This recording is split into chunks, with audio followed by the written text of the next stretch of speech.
पवित्र श्रीमद् भागवत गीता, पवित्र चारों वेद, पवित्र कुरान शरीफ, पवित्र बाइबल, पवित्र गुरु ग्रंथ साहिब, पवित्र कबीर साहिब की वाणी में छुपे हुए गूढ़ रहस्य अर्थात तत्व को जानने के लिए कृपया अवश्य सुनिए जगत गुरु तत्वदर्शी संत रामपाल जी महाराज के मंगल प्रवचन।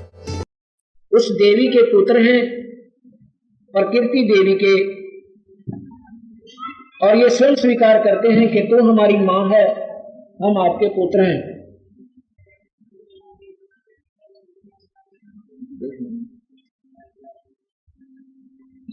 सारे संस्कार में गए अच्छा, तो ये देवी भागवत महापुराण आप देखिए पढ़ कर, शायद जो परमात्मा की चाहने वाली आत्मा सबके घर घर पाऊंगी। उसके तीसरे सकंद में और कहो तो मैं आपको सुना देता हूं छोटा सा उसका प्रकरण, उसमें क्या लिख रखा है। उस गीता क्या लिखा है उसमें,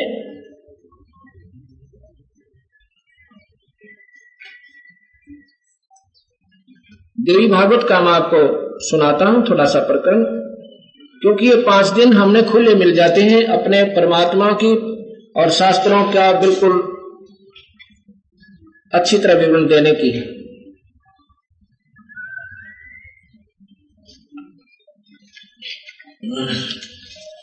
उसमें क्या लिखा है कि ब्रह्मा से नारद जी पूछता है, नारद ब्रह्मा जी के पुत्र हैं, कहते हैं पिताश्री नारद से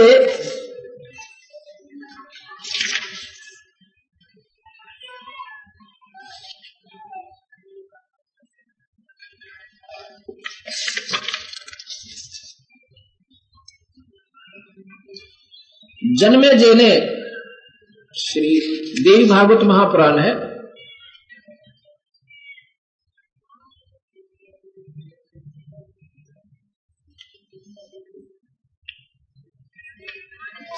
भगवान नारद जी बता रहे हैं कि जन्मेजय पूछ रहे हैं भगवान नारद से कि हे ऋषिवर, हमने सुना है कि देवी जो है ये आदि माया महाशक्ति, इनके बारे में जानकारी दिए मुझे, सृष्टि की कैसे उत्पत्ति हुई। अब यहां विचार थोड़ा सा ध्यान से सुनना होगा मेरी बातों को। ये जो पुराणों में देवी भागवत महापुराण, शिव पुराण, ब्रह्मा पुराण, विष्णु पुराण में सृष्टि की उत्पत्ति लिखा है, उनमें लिखा है जब कल्प के बाद सृष्टि फिर रची जाती है। कल्प कितना है, एक ब्रह्मा का दिन, ये कल्प कहलाता है 1000 चतुर्युग। इन तीनों लोकों में ब्रह्मा, ये जो मृतलोक और स्वर्गलोक जिसको इंद्र का लोक कहते हैं, और पाताल लोक, इनके प्राणी समाप्त हो जाते हैं 1000 चतुर्युग के बाद, और 1000 चतुर्युग तक कोई उत्पत्ति कर नहीं होती। उसके बाद फिर दोबारा सृष्टि कौन रचता है, ये जो काल भगवान है ना, गीता में कहता है 11वें अध्याय के 32वें श्लोक में, मैं काल हूं अर्जुन और सबको खाने के लिए आया हूं और किसी को नहीं छोड़ूंगा। 11वें अध्याय के 21वें श्लोक में अर्जुन आंखों देखा हाल बताओ भगवान, आपके अंदर तो ये ऋषि भी प्रवेश कर रहे हैं, आप उन्हें भी खा रहे हो, जो आप ही की स्तुति कर रहे हैं, आपके ही वेद मंत्रों का जाप कर रहे हैं और आप ही की कीर्तन कर रहे हैं गुणों का, आप इनको भी खा रहे हो। ये काल जो है ये ब्रह्मा विष्णु महेश का पिता है, और शेरा वाली इसको प्रकृति देवी भी कहते हैं, दुर्गा भी कहते हैं, या इनकी मां और काल की पत्नी है। ये आपको शास्त्रों में बताऊंगा, शायद कबीर साहब की तो आप नहीं स्वीकार कर सकते, क्योंकि कबीर साहब को हम कोई विद्वान पुरुष नहीं मानते थे, उसको मानते थे कि ऐसे ही बॉडी बूझ है और ये कोई शास्त्रों का ज्ञाता नहीं है। वो स्वयं परमात्मा थे, अपने ही शास्त्रों का आप पे ज्ञान देने के लिए, अपना भेद बताने के लिए स्वयं आए थे। वो भी शास्त्र हैं जो गीता जी एक अनमोल शास्त्र हम कभी अस्वीकार नहीं कर सकता कोई भी प्राणी मात्र, जिनको थोड़ा सा भी ज्ञान है, इस श्रेष्ठ वेदों को कोई नकारा नहीं कर सकता।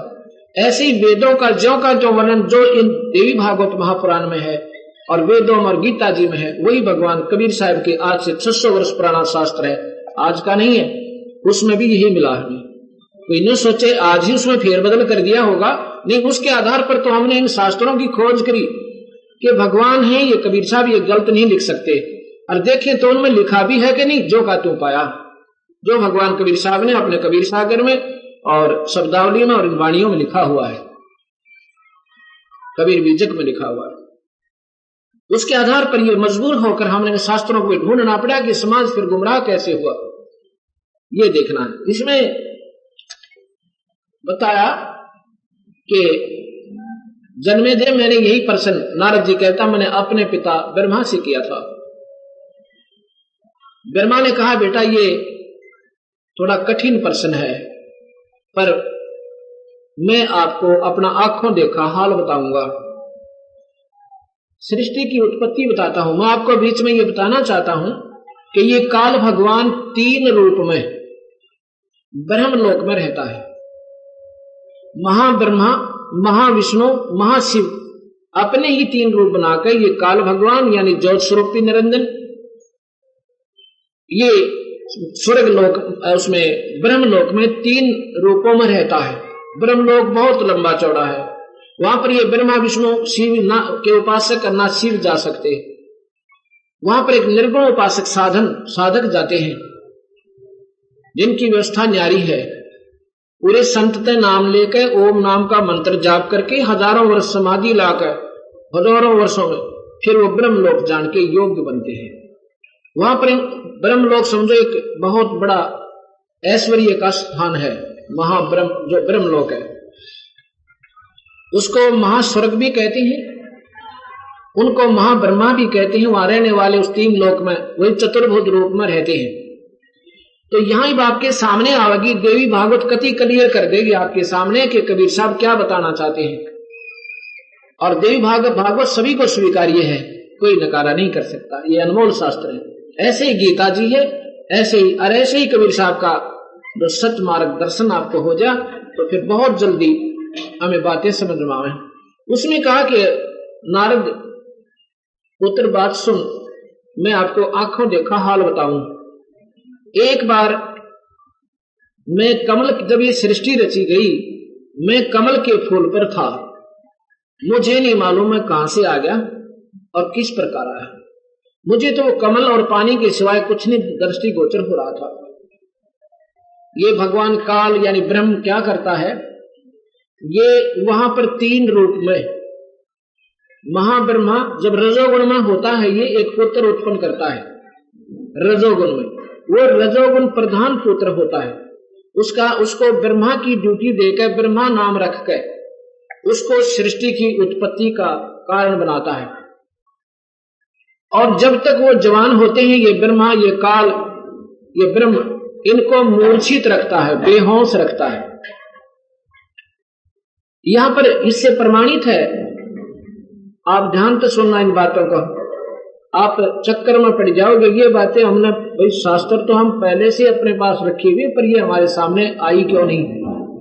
क्योंकि हम मौखिक बातों को ज्यादा विश्वास करते हैं और इतना शास्त्र पढ़ नहीं पाते। पढ़ते हैं तो भावनावश होकर कि धार्मिक कोई ग्रंथ शास्त्र का पाठ्यक्रम बहुत अच्छा बताया, इसको अवश्य पढ़ लेते हैं।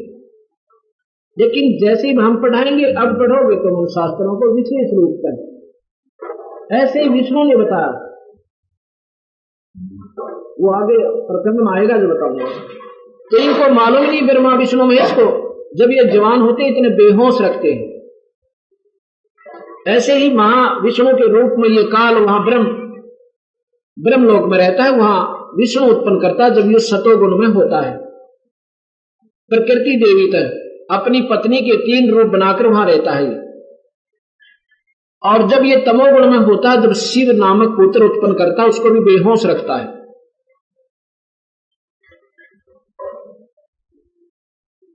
तो ब्रह्मा बता रहा है कि मैं कमल के फूल पर बैठा था और मुझे कमल और उस जल के सिवा कुछ दृष्टि गोचर नहीं हो रहा था। नारद, इतने में आकाशवाणी होती है कि सृष्टि करो ना तप करो। तो मैंने 10,000 वर्ष तक तप किया उसी कमल पर बैठकर, क्योंकि तप से क्या होता है, ये बैटरी चार्ज हो जाती है। इसमें वो काल भगवान, वो ब्रह्म परमात्मा अपनी सिद्धियां भर देता है। फिर कहा तप करो, तप की बात कहा सृष्टि करो।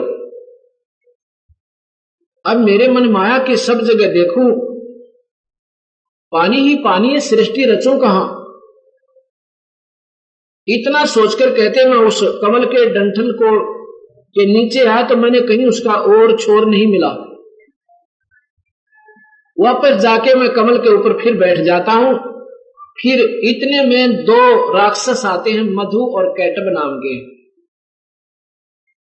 उनको देखकर मैं भयभीत हो जाता हूं, एकदम डर के मारे, और उस कमल के फूल के डंठल के साथ साथ एकदम नीचे गिर जाता हूं। भय में नीचे जाता हूं तो एक शेष सैया पर, शेष नाग की, नाग जो है ना बहुत लंबा चौड़ा हो, और वो एक अपनी गेंदड़ी मारकर ऐसे चक्री सी अपनी पूछड़ की करके और बहुत सुंदर स्टेज बन जाती है, जितनी या इतनी उससे भी लंबी, और पानी के ऊपर तैरती रहती है। वो इतना विनम्र होता है, गद्दे भी फेल सारे उसके आगे। वहां पर भगवान विष्णु कहते मैंने देखा, ब्रह्मा बतावे, मैंने देखा कि एक चतुर्भुज व्यक्ति और उस शेष सैया पर सो रहा है, वो मूर्छित पड़ा है, क्योंकि ऐसे काल इनको बेहोश रखता है। फिर उसमें लिखा है कि कुछ देर के बाद उसमें से एक शक्ति निकली, आकाश में छा गई और वहां से आकाशवाणी करी। इतने में वो विष्णु होश में आ गया। देवी महापुराण के तीसरे सगंध ने घर जाकर पढ़ना एक बार, तो सोचो महाराज जी कबीर पंथी है, वो झूठी छूटी अपने मारता होगा गड़ंग, 1% भी नहीं पाओगी, झूठा आपको पढ़ कर देगा ना इनसे। इतने में वो होश में आ जाते हैं और वो मधु कैटब भी वहां राक्षस मेरे पीछे पड़े वहां पहुंच जाते हैं। 5000 वर्ष तक भगवान विष्णु ने उन दोनों राक्षसों के साथ युद्ध किया, उससे मरे नहीं। माता ने, उस शक्ति ने अपना एक लड़की का रूप बनाया, उन दोनों को मोहित किया। वो लड़की की तरफ आकर्षित हुए तो पीछे से भगवान विष्णु ने उनकी गर्दन पकड़ के और गर्दन में अंगूठा देकर मारे, यानी गर्दन दबोचकर उनको फिर मारा। 5000 वर्ष तक भगवान विष्णु से वो दो राक्षस मरे नहीं। उसके बाद इतने में क्या देखूं, नारद के शिव भी वहीं पर आ गया, ये रुद्र, हम तीनों थे वहां और कोई नहीं था। मधु कैटब मर चुके थे। ऊपर एक लड़की के रूप में बहुत दूरी पर एक तेजो में शक्ति बोल रही थी, आकाशवाणी सुनी थी हमने। वो कहती है कि तुम तीनों सृष्टि रचो। ब्रह्मा का काम, तेरा नाम ब्रह्मा है, तेरा नाम ये जीव के शरीर बनाना है, और तेरा नाम विष्णु है, और तू जो है सृष्टि और पालन पोषण के कार्य तेरा होगा। तीसरे का नाम शिव रखा और कहा कि तेरा नाम जो है शिव है और संहार तेरी ड्यूटी है, इन जीवों का मारना। हम तीनों कहते हैं हे माई, जबकि पृथ्वी तो उपलब्ध है नहीं, सृष्टि रचेंगे कैसे हम? इतने में माई कहती है कि ऊपर अब इतनी देर में एक विमान आ जाता है हमारे पास। हम उस विमान में, कहती है इस विमान में चढ़ जाओ, निर्भय होकर, डरियो मत। हमारे तय कह ब्रह्मा विष्णु इसके माई कहे तुम घबराओ ना और इस विमान में बैठो। वो विमान मन की गति से इतनी स्पीड से चला कि ब्रह्मलोक में पहुंच गया।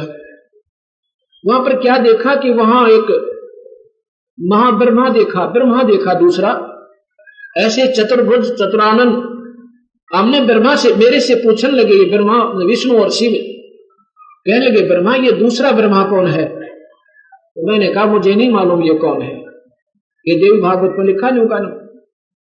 उसके बाद हमारा वहां से फिर स्पीड से विमान चला। हम जहां पहुंचे वहां पर एक विष्णु और लक्ष्मी और उपलब्ध थी। एक विष्णु लक्ष्मी माता का वहां ऐश्वर्य के साधन हमने देखे, हमने जिंदगी में कभी देखे नहीं थे। नारद इतना उसके ऐश्वर्य के साधन उसके महल में थे, महालक्ष्मी के। विष्णु भगवान भी वहां आ जाते चतुर्भुज रूप में। हमने विष्णु से पूछा कि ये विष्णु दूसरा कौन है? विष्णु कहता मुझे मालूम नहीं। इतनी देर में वो विमान फिर चलता आगे, कहां पहुंचा? एक त्रिनेत्रधारी शिवजी और मिला कैलाश पर्वत पर। स्वर्गलोक में भी उसकी ऐसे ही उसी की नकल यहाँ निचले लोकों में इन तीनों ब्रह्मा विष्णु महेश के लिए काल ने बना रखी है, इस ब्रह्म ने बना रखी है। जब वहां पहुंची तो हमने शिव से पूछा कि ये त्रिनेत्रधारी ये और शिव कौन है? वो कहता मुझे भी मालूम है ये कौन है। उसके बाद वो विमान फिर चलता है। जहां पर ये विमान नारद हमारा रुका, वहां क्या देखते हैं कि एक माई बैठी है, इतनी सुंदर कि उसके हर शरीर में जैसे बिजलियां चमक रही हों, इतनी तेजों में उसका नूर था। हम तीनों को आदेश दिया कि तुम विमान से बाहर आओ और हमारे पास आओ। हम तीनों नीचे उतरे। नीचे हम उतरे, जब गेट में प्रवेश करने लगे द्वार में, हमारे को स्त्री बना दिया अपनी शक्ति से। हम तीनों स्त्री रूप में बहुत सुंदर लग रहे थे। जब हमने देखा, उस माता के नाखून देखे जैसे दूरबीन काम करा करे, ऐसे कर रहे हैं। सारा ब्रह्मांड दिखे, मधु कैटब के साथ लड़ाई दिखे विष्णु की। हम तीनों, मैं कमल के फूल पर बैठा दिखूं और ऐसे ऐसे। तो फिर विष्णु ने कहा कि इस माई के दर्शन मैं जब छोटा सा था ना, जब मुझे हुए थे। अब विचार करना भक्तजनों, कबीर साहब यही कहना चाहते हैं कि ये काल जो है ना, इन ब्रह्मा विष्णु महेश को, इन पुण्यात्माओं को भी धोखे में रखा है, सच्चाई का ज्ञान नहीं होने देता। स्वयं भगवान विष्णु कहता है जब मैं छोटा सा था, जब मैंने इस माँ के दर्शन किए, बालक रूप में था। यानी जब ये थोड़े से सियाने होते हैं तभी वो काल इनको बेहोश कर देता। इस माई की भी पार नहीं बसाती, क्योंकि वो गुप्त रूप में, वो काल भगवान ही सारा खेल खेला। ना कृष्ण की बस का था कि ईसा नृत्य करवा दे, महाभारत जैसा नृत्य कृष्ण नहीं करवा सकता था। कृष्ण एक पुण्य आत्मा, विष्णु सतोगुण आत्मा है। उसने मना किया था कौरव पांडव को, तुम लड़ो ना नर भागो, सत्यानाश हो जाएगा। और 3 बार उन शांति दूत बनकर गए थे कि भाई लड़ाई अच्छी नहीं। और भगवान कृष्ण ने तो यहां तक कह दिया था कि अर्जुन और दुर्योधन, इनको 5 गांव दे दे भाई, सारा झंझट मिटवा दूंगा। ये लड़ाई नहीं होएगी, मैं अचय अपने राज्य से दूं, भाई इनकी भी थोड़ी बहुत मान रह जाएगा और 5 गांव दे दे। फिर कहते हैं विनाश काले विपरीता बुद्धि। दुर्योधन नहीं माना, भगवान ने फैसला दे दिया कि ठीक है वे नहीं मानते, लड़ो, पर अच्छी बात नहीं, और मैं युद्ध भी नहीं करूंगा, हथियार भी नहीं उठाऊंगा। और वो भगवान फिर कहे कि तू लड़ ले अर्जुन, मैंने सारे मार रखे, तू लड़ ले अर्जुन। ये बात दिमाग में घुसी नहीं। तब भगवान कबीर साहब ने फैसला दिया कि वो कृष्ण जी नहीं बोल रहे थे। उसमें वो गुप्त रूप में काल प्रवेश कर गया, वो जो बताता मैं ऐसा रूप है मेरा और मैं सबको खाता हूं, न देव छोड़ू न ऋषि छोड़ू। भगवान कृष्ण ने गीता नहीं बोली, महाभारत इसका प्रमाण देता है कि जब महाभारत समाप्त हुआ और युधिष्ठिर को राजगद्दी पर बैठा दिया एक यज्ञ करके, भगवान कृष्ण कहता है कि मैं अब द्वारका जाऊंगा, भाई तुम्हें राज्य मिल गया, अपना राज करो।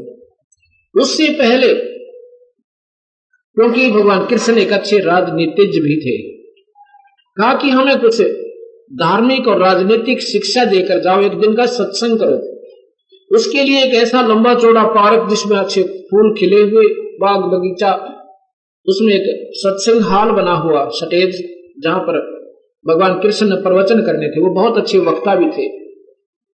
तो अर्जुन और कृष्ण ऐसे घूम रहे हैं जब तक संगत आकर के अपना स्थान ग्रहण कर रही है। अर्जुन प्रार्थना करता, भगवान आज वो गीता का ज्ञान जो आपने युद्ध में सुनाया था वो एक बार फिर सुनाना, क्योंकि मुझे फिर ज्ञान याद नहीं रहा पूर्ण रूप से, क्योंकि युद्ध करना पड़ा मुझे, कृपा वो फिर सुनाना। भगवान कृष्ण कहता है कि अर्जुन तू लगे तो है बहुत अच्छा आदमी, पर निकला एक अन्य का नहीं, बेवकूफ, तो बड़ा श्रद्धाहीन और बुद्धिहीन लगता है मुझे। ऐसा ही महाभारत में लिख रखा है, ये मेरे पास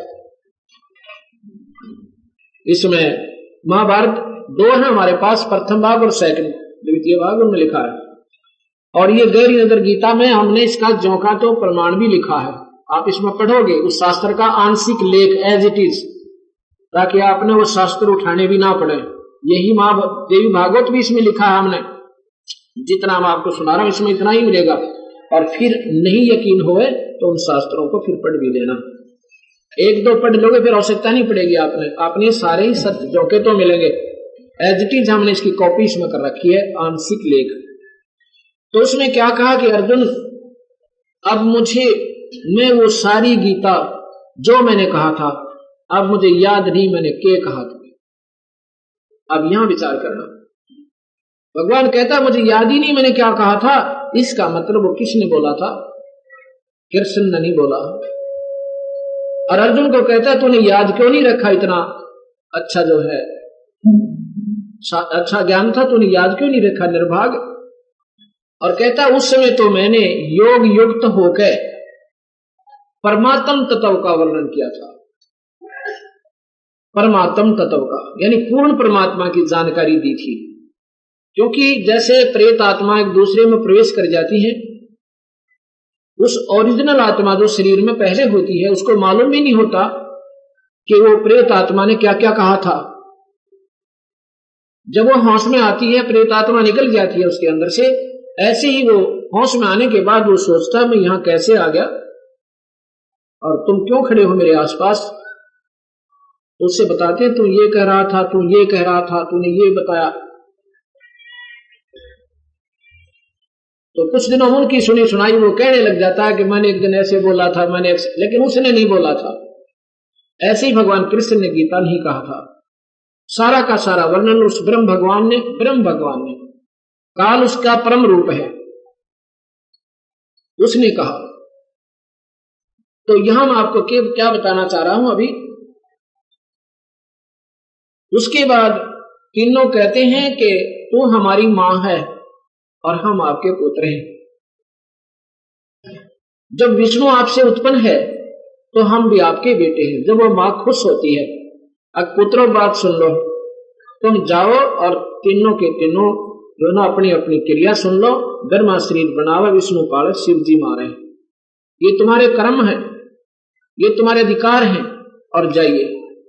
और ब्रह्मा ने एक प्रश्न किया है कि हे मां, जो ब्रह्म वेद में लिखा है, वेदों में कि एक ब्रह्म शक्ति है, वो आप ही हो या कोई और पुरुष है? वो सनातन भगवान। तो वहां माता कहती है कि उसमें और मेरे में कोई अंतर मत समझना, जो वो है वही मैं हूं, जो मैं हूं वही वो है। और भाई एक काम करना, मेरा और उस भगवान का तुम दोनों हरदम ध्यान रखना। जब तुम्हें कोई दिक्कत आवे तुम्हारे कार्य में, हमें याद कर लेना दोनों को। अब यहां विचार कर लेना भाई भक्तजनों कि जब यहां पर माता कह रही है मेरा और उस पुरुष का हमेशा ध्यान रखना, अर्थात दो हो गए, वो ब्रह्म और ये प्रकृति देवी, और इसी से ये तीनों पुत्र उत्पन्न हुए। शिव महापुराण सुनाता हूं, शिव महापुराण में ऐसे ही लिखा है। अब यहां पर क्या है, इन शास्त्र के सरलार्थकर्ताओं ने, पुराणों के सरलार्थकर्ताओं ने क्या लिखा कि भगवान शिव से विष्णु की उत्पत्ति हुई, ब्रह्मा की उत्पत्ति हुई और फिर नौकर शिव जी की भी उत्पत्ति हुई। यह कोई बात हुई? अब उन्हें समझे भी नहीं आया कि शास्त्र समझ नहीं पाए हो। ये शिव कौन है? ये ब्रह्म है, ये काल भगवान है जो ब्रह्मलोक में शिव और अपनी प्रकृति शेरा वाली दुर्गा का दूसरा रूप बनाकर वहां रखता है। वहां पर तीन रूप में ये पति पत्नी रूप में रहता है। और उस ब्रह्मा से उस शिव तक विष्णु और शिव की उत्पत्ति, यानी ब्रह्म से उत्पत्ति ब्रह्मा विष्णु महेश की हुई और ब्रह्म की उत्पत्ति हुई अविनाशी भगवान पूर्ण ब्रह्म तक। ये गीता का तीसरे अध्याय का 14 और 15 श्लोक आपने बताओगा, ये मेरे पास लिखा है। ये किताब जरूर लेना आप, और दूसरी पुस्तक से भी कंपेयर करना, मिलाना उसको। उन सरलार्थकर्ताओं ने क्या किया है कि 14 और 15 श्लोक का तीसरे अध्याय का कैसे किया है कि सभी जीव, सभी प्राणी अन्न से उत्पन्न होते हैं। अन्न की उत्पत्ति वर्षा से होती है और वर्षा यज्ञ से होती है, यज्ञ शुभ कर्मों से होते हैं और कर्म जो है ब्रह्म ने लगाए। ऐसे लिखा है गीता में, कर्म जो है ब्रह्म से उत्पन्न हुए। ब्रह्म का अर्थ कर दिया है वेद। इन्होंने, क्योंकि पूर्ण परमात्मा की जानकारी नहीं है, इस गीता जो गोरखपुर गीता प्रेस गोरखपुर से प्रकाशित है। इन्होंने इसमें क्या लिख दिया कि ब्रह्म का अर्थ वेद कर दिया। अब राजा का कोई अर्थ, शब्दार्थ कोई पर्सन पेपर में आ जावे किसी बच्चे के एग्जाम में, और वो कहे ब्रह्म का, राजा का अर्थ लिखो, बादशाह लिख सके, प्रजापति लिख सके, भूपति लिख सके, अगर उसका अर्थ संविधान लिख दे तो वो फेल है, उस बच्चे का 0 नंबर होगा। अंडरस्टूड है सब ने मेरा। अगर ब्रह्म का, ब्रह्म माने भगवान, ब्रह्म का अर्थ है, ब्रह्म का अर्थ है भगवान, और उन्होंने कर दिया वेद, वेद उसका संविधान है, अर्थात ये सरलार्थ टीका गलत हुआ। और लिखना था क्या कि ब्रह्म से उत्पन्न हुए, और ब्रह्म उत्पन्न हुआ अविनाशी परमात्मा। तो इन्होंने लिख दिया वेद उत्पन्न हुए अविनाशी परमात्मा। ब्रह्म का अर्थ ही वेद कर दिया, गलत कर रखा है। ब्रह्म का अर्थ वेद नहीं है, जिसके कारण, और वही परमात्मा यज्ञों में भी प्रतिष्ठित है, और तीनों लोकों में प्रवेश करके सबका धारण पोषण भी वही पूर्ण परमात्मा अविनाशी भगवान करता है। यानी ब्रह्म की उत्पत्ति अविनाशी भगवान तक। कौन से अविनाशी तक? दोनों से न्यारा है। परम अक्षर ब्रह्म यानी पूर्ण परमात्मा, उससे ही काल उत्पन्न हुआ, ये ब्रह्म उत्पन्न हुआ, ब्रह्मा विष्णु महेश का पिता। इसी का गीता के 14वें अध्याय का प्रमाण आपने मिलेगा। पहले मैं शिवपुराण का थोड़ा सा वर्णन सुनाऊं, क्योंकि ये भूमिका बनकर तब हमारा आज्ञा सत्संग शुरू होगा, नहीं तो आपको कुछ नहीं समझ में आएगा मैं क्या कह रहा हूं। अगर 5 दिन लगातार सुनोगी तो आपको इतना आनंद आएगा और विवश हो जाओगे इस बात को, इस ज्ञान को दोबारा शास्त्रों को पढ़ने के लिए। और जब पढ़ोगे तो बात समझ में आएगी, क्योंकि हम ईश्वर ढूंढ ही रहे हैं और परमात्मा की तलाश है, तो एक ही वे है उसका पूजन का। गीता में ये लिखा है। अभी पहले मैं शिवपुराण सुनाऊंगा आपने।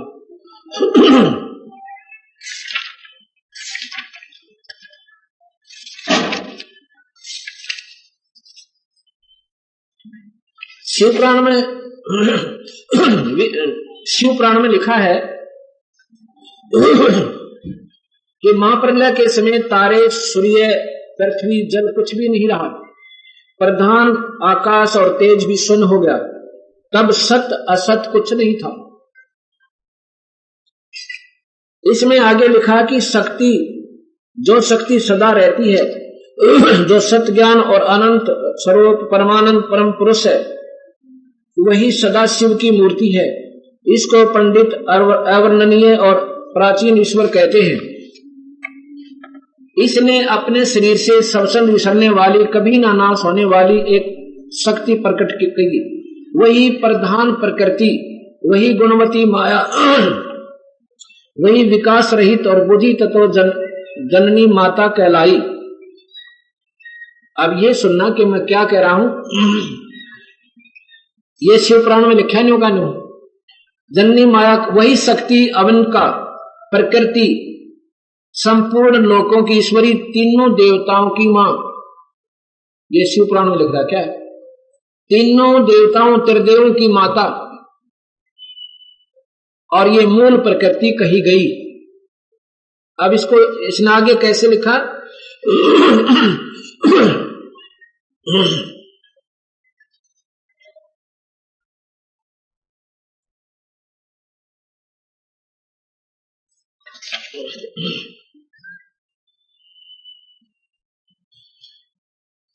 प्रकृति संपूर्ण लोकों की ईश्वरी, त्रिदेवों की माता, नित्य और मूल कारण कही गई, जिसकी 8 भुजाएं हैं। ये शिवपुराण कति क्लियर करता। प्रकृति कौन है? 8 भुजा वाली, शिवपुराण में लिखा है। अब मैं ये बार बार क्यों याद दिलाऊं? क्योंकि गीता जी इस शब्द से खुलेगी प्रकृति तक। प्रकृति कौन है? या शेरा वाली, 8 भुजा वाली, ये शिवपुराण बताता है। बुझाएं। और जो विचित्र मुख वाली सुप्रभा सदा शिव ने उस शक्ति को साथ लेकर शिवलोक नामक क्षेत्र की रचना करी। अब क्या बता रहे हैं? लोक में रहता है और वहां पर एक न्यारा शिवलोक बना रखा है। वहां पर इसने शिव शिवा के रमण करते रहने से नारद जी उन्हें किसी दूसरे पुरुष के निर्माण की इच्छा हुई। जब दोनों शेरावाली यानी प्रकृति देवी और यो काल भगवान शिव रूप में 4 भुजा वाले में और ब्रह्मलोक में था, और ये दोनों जब रहे तो इन्होंने एक और पुत्र उत्पन्न करना चाहा, ऐसा लिखा है। इस प्रकार निश्चय करके इसके दक्षिण के 10वें अंश में सुधारोप आवास का व्यापार किया। वहां इन्होंने अपना पति पत्नी क्रम से और एक सुंदर पुत्र उत्पन्न हुआ। उसका नाम रखा, तेरा नाम विष्णु होगा। अब ये देखना, इसमें योगा ने लिख रखा है तेरा नाम विष्णु होगा। उस तेजों में अजय पुरुष को प्रकट होकर परमेश्वर प्रभु को प्रणाम किया। उसने मेरा नाम कहकर मेरे कर्मों को भी कहिए। यह सुनकर प्रभु शिवजी हंसकर बोले कि सर्वत्र व्यापक होने से तुम्हारा नाम विष्णु प्रसिद्ध होगा।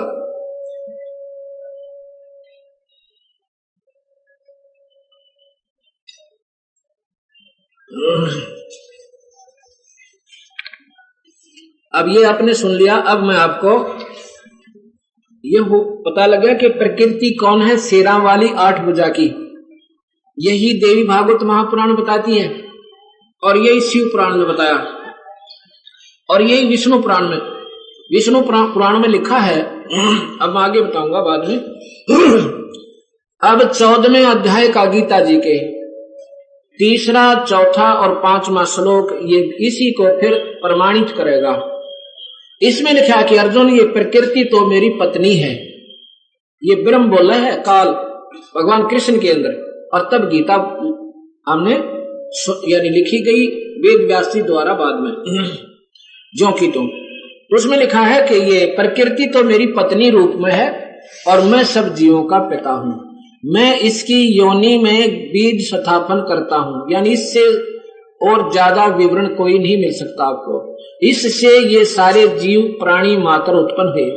हे अर्जुन, 5वें श्लोक में कहता 14वें अध्याय के में कि प्रकृति से उत्पन्न ये तीनों गुण, प्रकृति शेरा वाली, और 3 गुण रजगुण ब्रह्मा, सतगुण विष्णु, तमगुण शिवजी। इससे सिद्ध हुआ कि प्रकृति से, शेरा वाली से और काल से यानी ब्रह्म से ब्रह्मा विष्णु महेश की उत्पत्ति इति सिद्धम। और फिर सिद्ध क्या किया इसी श्लोक में कि अर्जुन, ये तीनों गुण इस अविनाशी जीवात्मा को पार नहीं होने देते, ये बांधे रखते हैं, उलझाए रखते हैं। ये तीनों ब्रह्मा विष्णु महेश इस जीव ने उलझाए रखते हैं अपने प्रभाव से। जीव ने भक्ति और पूर्ण परमात्मा की जानकारी नहीं होने देते। ये गीता बता रही है।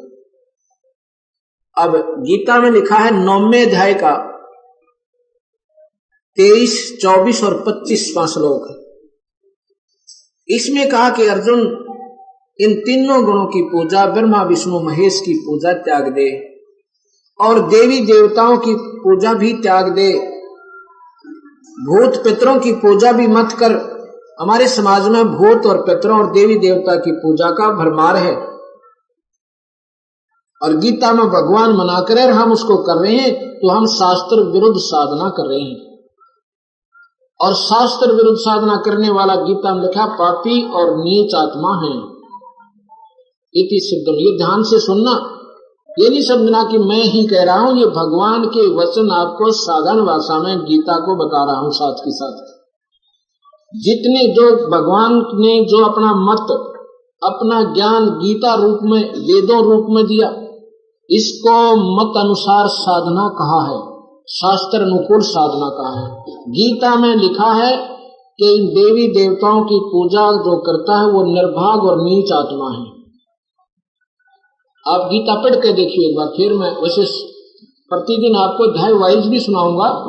आज शुरुआत है, सिर्फ भूमिका बताएंगे आपको, और भूमिका के आधार पर जब आगे आप चलोगे तो सारी बात समझ सब तार लग जाएंगे।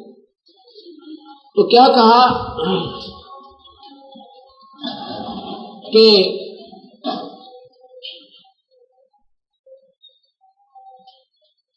ये तीनों देवता जो है इसे, हाँ, भगवान ने कहा कि देव पितृ पूजनीय पितृ बनेगा और भूत पूजनीय भूत बनेगा। बैठ जाओ, वे कितने नहीं जाए, बैठ जाओ, कहीं नहीं जाए, बांध रखिए अच्छी तरह। कहा कि भूत पूजनीय भूत बनेगा और पितृ पूजनिया पितृ बनेगा। और भाई देवी देवताओं को पूजने वाले उनके पास जाएंगे, उनके बंधुआ मजदूर होंगे, जैसे रईस लोगों का नौकर आते हैं। और अर्जुन इसलिए तो मेरी भक्ति कर ले, इनको मत पूज देवी देवता, इतने नरक में ले जाएंगे। एक और प्रमाण आपको देता हूं। भगवान कृष्ण ने ब्रज के अंदर, वहां के ब्रजवासी इंद्र की पूजा करते थे, जो देवी देवताओं का मालिक है, देवी देवताओं का प्रभु है, स्वामी है। उसको सुरपति भी कहते हैं, सुरपति। सुर माने देवता, पति माने मालिक, उन देवताओं का मुखिया, स्वर्ग का राजा। उसकी भी पूजा भगवान विष्णु कृष्ण ज्ञान बंद करवा दी कि ये देवी देवता तुम्हें कुछ नहीं देंगे, नरक ले जाओगे। लेकिन वो ब्रजवासी इतने डरे हुए थे कि नहीं लला, यदि हम भगवान इंद्र की कढ़ाई नहीं करेंगे, पूजा नहीं करेंगे, तो ये वर्षा नहीं करेगा, हम भूखे मर जाएंगे, हमारे पशु मर जाएंगे, हम निर्धन हो जाएंगे। भगवान ने कहा, क्योंकि वो लोग भगवान कृष्ण को, उस समय कृष्ण को भगवान कोई नहीं मानता था, ये तो उनका बाद में पता चला जब वो चले गए। ये तो 3 लोग के धनी थे, मालिक थे। उस समय के लोग तो अपने जैसा व्यक्ति, राजा, विशेष कोई बुद्धिजीवी लोग थे, परमात्मा को चाहने वाली आत्मा, वो चंद भक्तों ने उसे अवश्य उस समय भगवान माना। नहीं तो जरासंध, शिशुपाल, कंस क्यों लड़ने आते अगर उनको भगवान मान लेते और अपना कल्याण करवाते। और उस समय के लोगों ने एक ने भी भगवान, यानी 10-20 को तो मैं कहता नहीं तो किसी ने मालिक नहीं माना, क्योंकि उस समय लक्षण ऐसे किए भगवान ने, लीलाएं ऐसी की जैसे लड़कियां नहा रही हैं जमुना में, उनके सारे वस्त्र उठाकर और वृक्ष पर चढ़ गए। लड़कियां ने देखा कि भाई मेरे वस्त्र कहाँ है, नी वस्त्र नहा रही थी, तो देखा तो वहां बंसुरी बजाई उन्होंने, सारे की गठड़ी बांध कर ऊपर बैठे लिए। तो वहां से जब देखा गया तो मनमोहन जो है वो कृष्ण हमारे वस्त्रों को चुराए बैठा है। प्रार्थना करती है कि हम नहीं वस्त्र दे दो, कहता नहीं बाहर आओ, नो की नो जब दो। अब यहाँ आज कोई संत या लीला कर दे एक बार, क्या उसको भगवान मान लेगा समाज? कभी नहीं।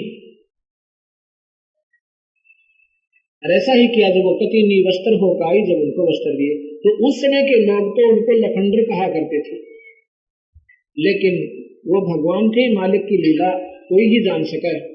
उस समय भगवान मानते, जब मानते कि तुम कृष्ण पुजारी हो। अब तो उनके जाने के बाद वो ना यहाँ है, उस समय अगर उसके संपर्क में आ जाते हुए 3 लोग का पूरा लाभ आपको दिला सकते थे, जितना वो दे सकते हैं। अब वो गोवर्धन के चक्कर काटने कोई लाभ नहीं होगा। अब वहां भगवान नहीं है, भगवान देवी देवता मंदिर में नहीं है, ये हमारी भूल है। और ये समझ में आ गई तो फिर भक्ति बिल्कुल आसान है और पति श्रेष्ठ है। क्या होता है, भगवान ने कहा कि तुम क्यों डरते हो नादानो, मेरे पे विश्वास करो। ये तो नौकर है भगवान का, ये कैसे नहीं बारिश करेगा? तुम्हारे कर्मों के ज्यादा और कम ये इंद्र नहीं कर सकता, आप बंद कर दो। ज्यादा क्यों, उनकी महिमा से भी वो परिचित थे, ये चल कह रहा तो कर देते हैं। इंद्र की कढ़ाई नहीं की, इंद्र ने अपनी शक्ति दिखाई। जब उन्होंने सारा क्या किया कि सब अपना दूध ले आओ, अपनी गौओं का, और इकट्ठा भंडारा करेंगे, भगवान का कीर्तन हवन करेंगे, उनका गुणगान करेंगे, और फिर अपना भंडारा हम सभी खाएंगे बना करके। देवता क्या ले रहे हैं? तो इसके बाद क्या होता है कि बहुत जोर की बारिश इंद्र कर देता, घटाघोर बादल छा जाते हैं, मूसलाधार बारिश हो जाती है। तो क्या करते हैं कि भगवान ने पहाड़ उठा लिया, वहां का वो गोवर्धन जिस पर गौएं चरा करती थी, उसको गोवर्धन पर्वत कहते थे। वहां पर गौओं का धन बढ़ता था, वहां घास चरकर, इसलिए उसको गोवर्धन पर्वत कहते हैं। भगवान ने उठा लिया और सारा इंद्र बरस लिया, और ब्रज के किसी भी दीवार के चींट भी नहीं लगी, महलों के, मकानों के।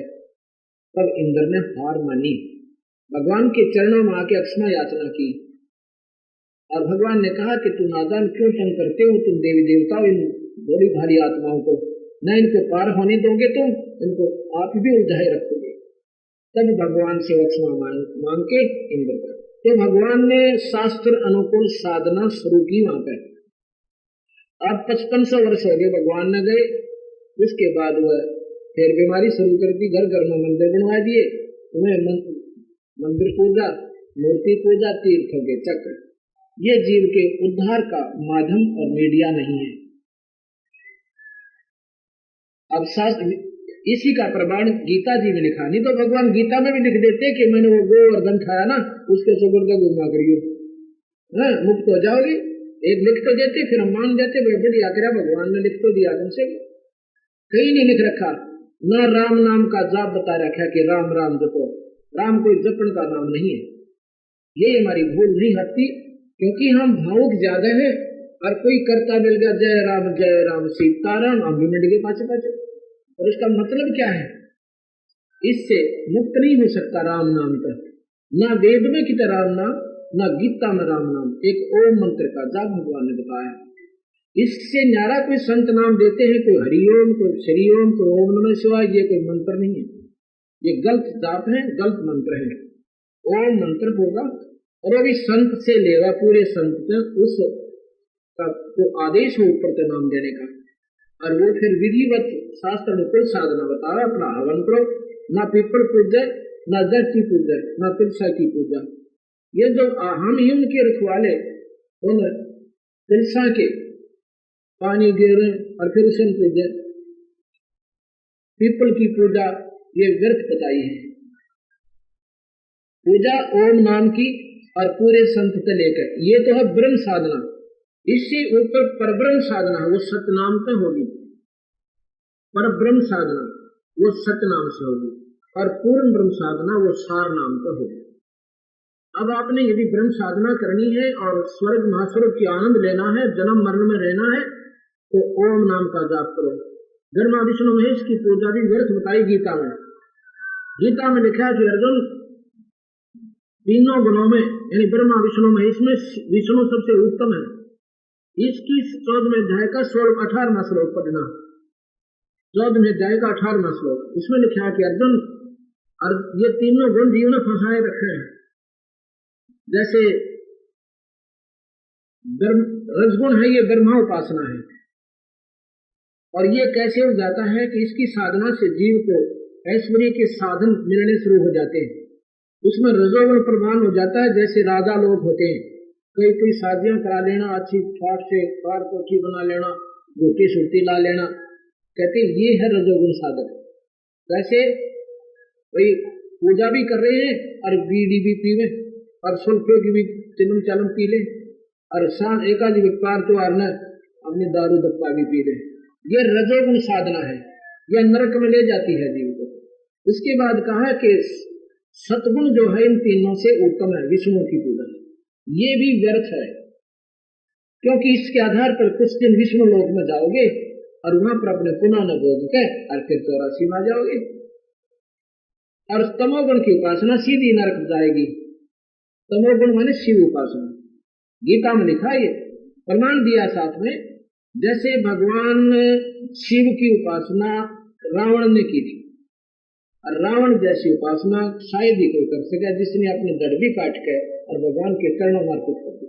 उसके प्रतिफल में भगवान शिव ने उसको सोने की लंका दे दी, ठाठम ठाठ कर दिए। पर तमोगुण उपासक, शिव उपासक का गुस्सा नहीं जाता, अहंकार खत्म नहीं होता, और ये बुद्धि भ्रष्ट कर देता है। रावण की बुद्धि भ्रष्ट हुई, अपनी ही माता का हरण किया, यानी सीता का तो जगत जननी की, और फिर कुत्ते वाली मौत मरा, साधना शिव की खूब करी। ऐसे गीता कहती है तमोगुण का उपासक यानी शिव उपासक सीधा ही नरक में जाएगा। अब ये बातें आपने एकदम खटकेंगी अवश्य, पर ये गीता की जो ज्ञान है ये अपना फिर नॉर्मल करेगा। जो गीता में लिखा तो सत्य है और है भी सत्य। यही भगवान कबीर साहब में बताना चाहते हैं कि साधना करो तो डंकी करो। ये मनुष्य को बार बार थोड़ा मिलता, बच्चों के खिलौना बांध रखा आपने कि फिर देख लेंगे, फिर कई बार गधे बने या कुत्ते। तो साधना करनी है तो विधिवत करेंगे, अनित इस मनुष्य का आपको कोई लाभ नहीं है। ठीक है, आन उपासना आप कर भी रहे हो, उनका उपासक गीता में आपको, क्योंकि गीता एक ऐसा अनमोल शास्त्र है, तो जैसे समझ ले जीव तो कबीर साहब का ज्ञान कति आसान हो जाए। आन उपासना अन्य दूसरे देवी देवताओं की और या माता मसाणी मंदिर, ये पूजा जो है भगवान गीता में लिखा, ये तो व्यभिचारिणी भक्ति है। बताओ इससे मतलब हमारे को और क्या जोर देकर समझाओ परमात्मा कि एक भगवान की साधना छोड़कर जो दूसरे देवी देवता और दूसरी पूजा करता है वो तो व्यभिचारिणी भक्ति जैसी है, जैसे पत्नी एक पति पर आश्रित न होकर दर दर धक्के खाती है, उसको उल्टा कहते हैं। अब मंदिर में परमात्मा हम मानते हैं, पर हमारी भूल है भाई, क्योंकि हम भी मंदिर में जाता था, मैं हनुमान का पुजारी था। तो देखो न सोचा ये कबीर पंथी है इसलिए कबीर साहब के गुण गाता होगा, सब ने फेल करे ना, फेल नहीं किया जा रहा।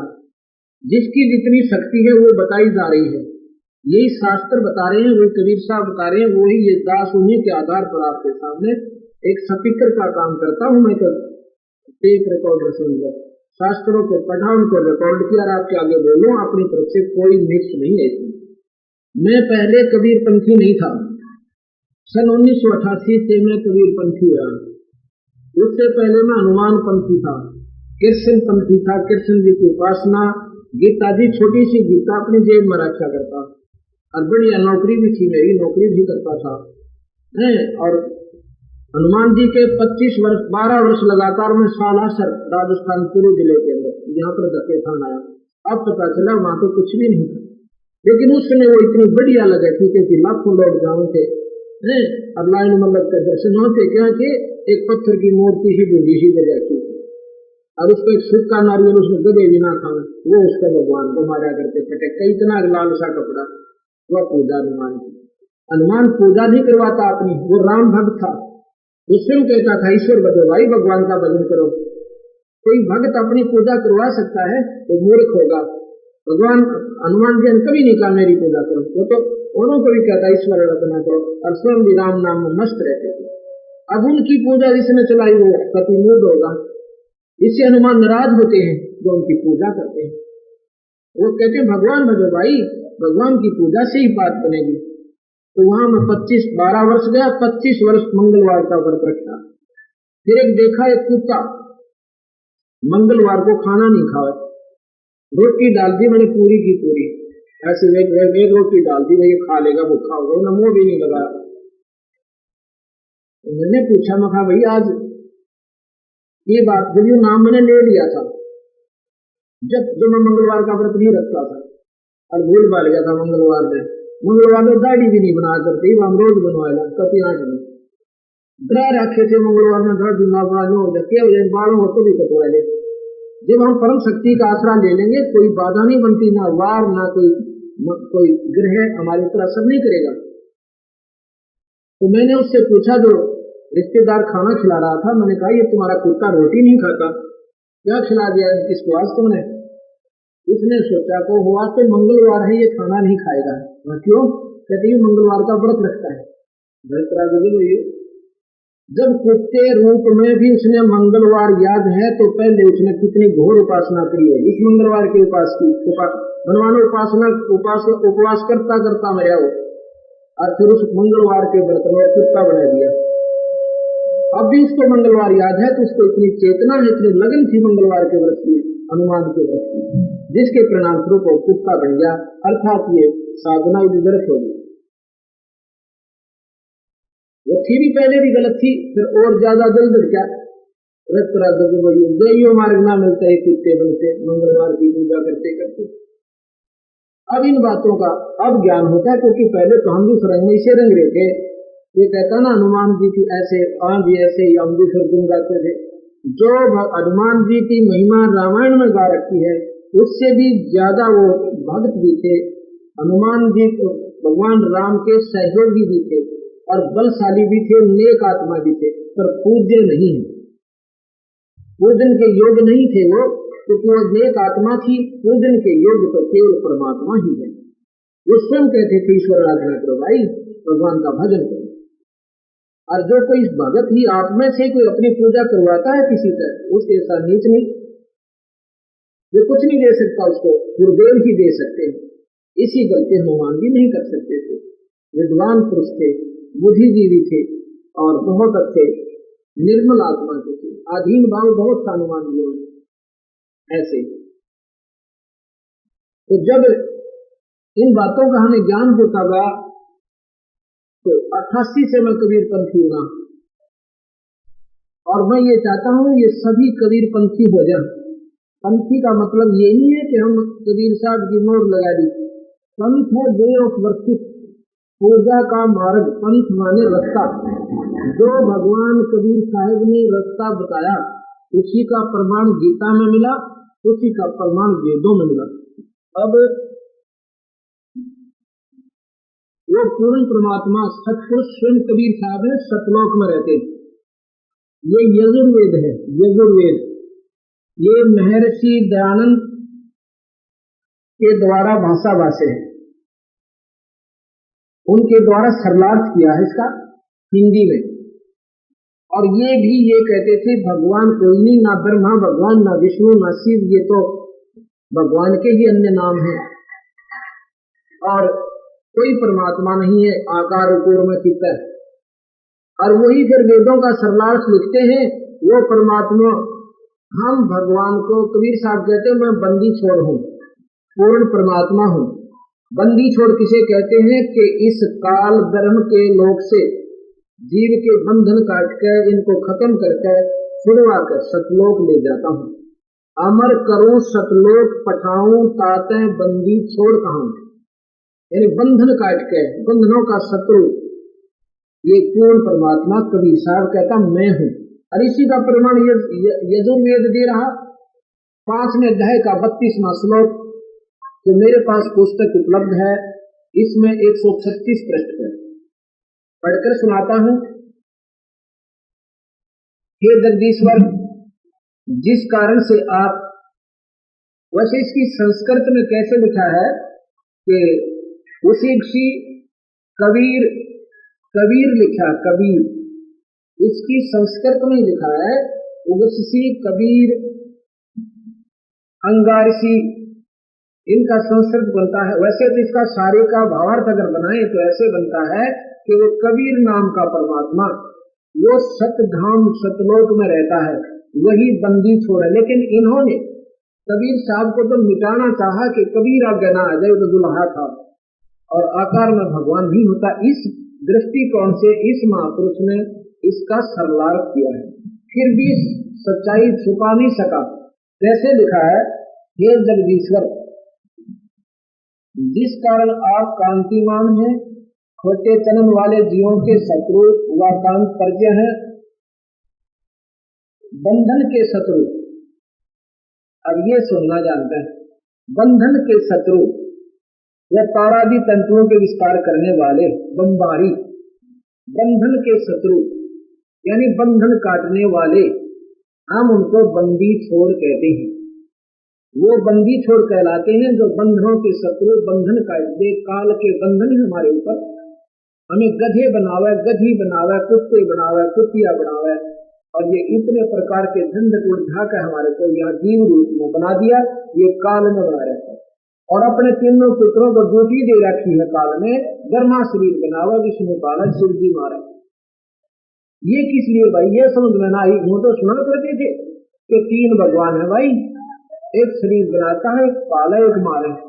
यह समझ में अब आई वो क्यों पाला क्यों मारे, कि इनके पिता ब्रह्मा विष्णु महेश के पिता ब्रह्म ने काल ने 1 लाख जीव रोज खाने होते तो श्राप लगा हुआ।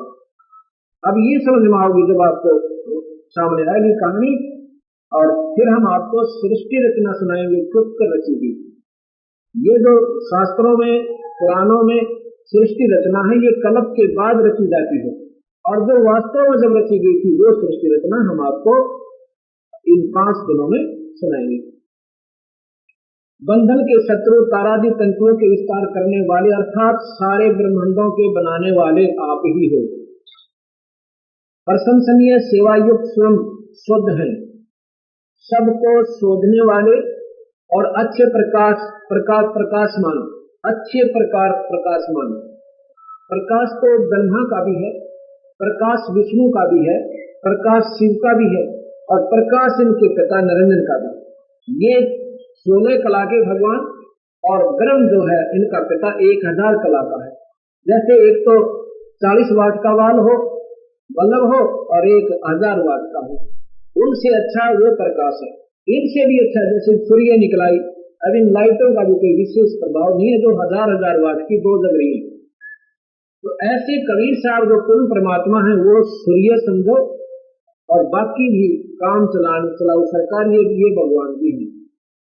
ऐसा ही इसमें लिखा है, अच्छे प्रकार प्रकाशमान, यानी प्रकाश तो नीचे वाले भगवानों का भी है, पर वो वास्तव उसका भी विशेष रूप तेजों में स्वरूप, यानी बहुत तेज है उसका पूर्ण परमात्मा का, वो असंख्य कला के ईश्वर है। प्रकाशमान है, पदार्थों को अति सूक्ष्म पवित्र और सभा में कल्याण करने वाले हैं। जैसे हर्षित और दूसरे के पदार्थ हर लेने वालों को मारने वाले हैं, जैसे होम के द्रव्यों को यथा योग व्यवहार में लाने वाले। और यही बात वेद बतावे, यही गीता कहे। कहते हैं, जैसे मैंने सुना था 3रे अध्याय का 14वां और 15वां श्लोक, उसमें लिखा है कि प्राणी अन्न से उत्पन्न होते हैं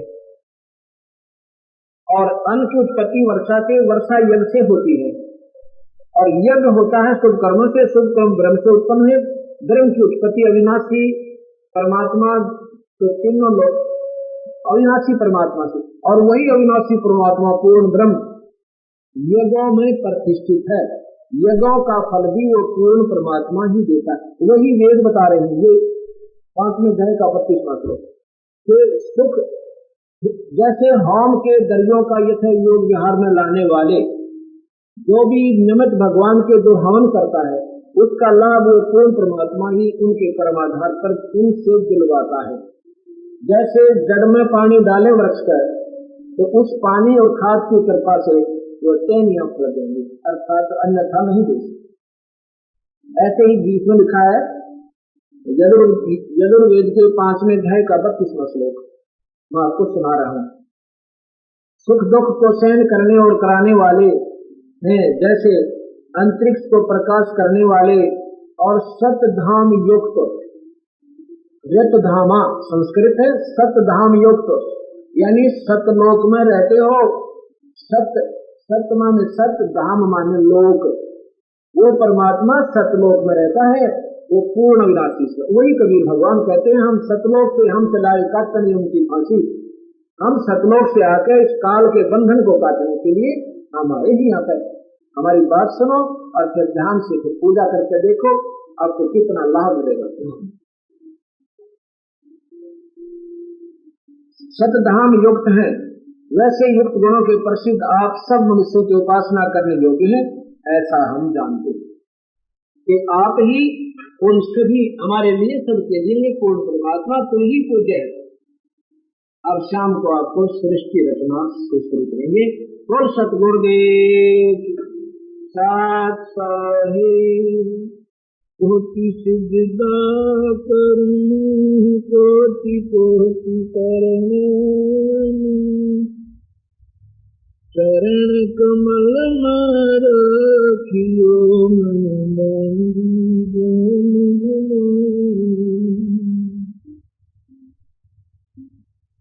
कबीर ये तन विष की बेलड़ी, गुरु अमृत की